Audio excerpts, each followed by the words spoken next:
সন্ধ্যার মধ্যে যেসব জেলায় ঝড় হতে পারে। দেশের 7 জেলার উপর দিয়ে সর্বোচ্চ 60 কিলোমিটার বেগে ঝড় ও বজ্র বৃষ্টি হতে পারে বলে জানিয়েছেন আবহাওয়া অধিদপ্তর। শনিবার সকাল 10টা থেকে সন্ধ্যা 6টা পর্যন্ত দেশের নদী বন্দরের জন্য দেওয়া আবহাওয়ার পূর্বাভাসে এমন তথ্য জানানো হয়। আবহাওয়াবিদ ডক্টর মোহাম্মদ আবুল কালাম মল্লিকের সেই করা পূর্বাভাসে বলা হয়, বরিশাল, পটুয়াখালী, কুমিল্লা, নোয়াখালী, ময়মনসিংহ, টাঙ্গাইল এবং সিলেট অঞ্চলসমূহের উপর দিয়ে দক্ষিণ পূর্ব দিক থেকে অস্থায়ীভাবে ঘন্টায় 45 থেকে 60 কিলোমিটার ঝড়ো হাওয়া সহ বৃষ্টি বা বজ্র বৃষ্টি হতে পারে।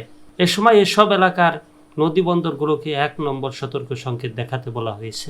এদিকে সারা দেশের জন্য দেওয়া 120 ঘন্টার পূর্বাভাসে বলা হয়েছে, রংপুর, ময়মনসিংহ, চট্টগ্রাম ও সিলেট বিভাগের কিছু কিছু জায়গায় এবং রাজশাহী, ঢাকা, খুলনা ও বরিশাল বিভাগের 2-1 জায়গায় অস্থায়ীভাবে দমকা হাওয়া সহ এলাকা থেকে মাঝারি ধরনের বৃষ্টি বা বজ্র বৃষ্টি হতে পারে। সেই সঙ্গে সারা দেশের কোথাও কোথাও মাঝারি থেকে ভারী ধরনের বর্ষণ হতে পারে। সারা দেশে দিনের তাপমাত্রা সামান্য হ্রাস পেতে পারে এবং রাতের তাপমাত্রা প্রায় অপরিবর্তিত থাকতে পারে।